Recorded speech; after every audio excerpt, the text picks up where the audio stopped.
All right, so book citations are next, and books are great. Miss Roseman loaned me this one, and it's about the Civil War, and it's full of articles, and they're written by all different people. So when I go to the table of contents, it shows me my authors for each article, but they're not the same.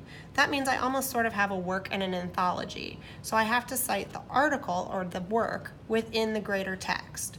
To do this, we're gonna do this Burning a Path to the Sea. So to do this, we're gonna start with that author's last name, which is Hazen. So in my citation, again, I'm gonna type in Hazen, and then his first name, which is Walter, and I'm gonna end it with period. Now my article title comes next, inside quotation marks because it's short. Burning a Path to the Sea. And then a period inside those quotation marks, and I end the quotation saying that's the end. Now I need my title of the book. There's a couple different places you can always look for a title of the book. It's on the cover. Generally speaking, it's on the table of contents. And then you have this page here that sometimes will give you a title, but it gives you lots of other information that we're going to be looking at. And this is the copyright page. So for this book, our title is The Civil War. So back on the computer, we're going to type in The Civil War because that's the title of our book.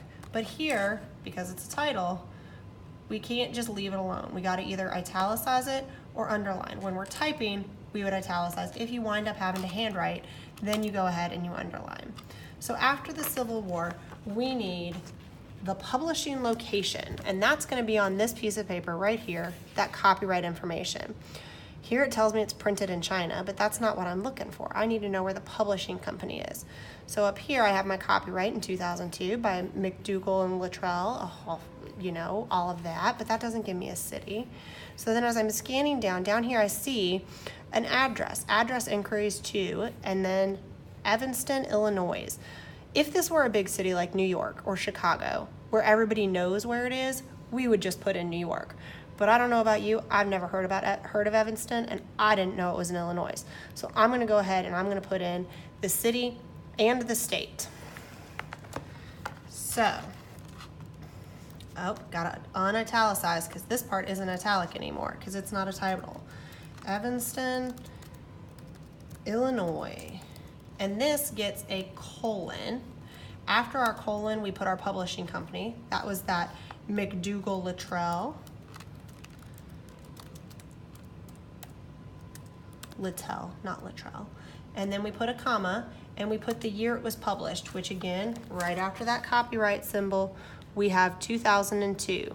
That's our year it was published. So we're gonna type in after our comma, 2002, put a period, and then we need the word print that tells people that we accessed this on paper, not from the internet.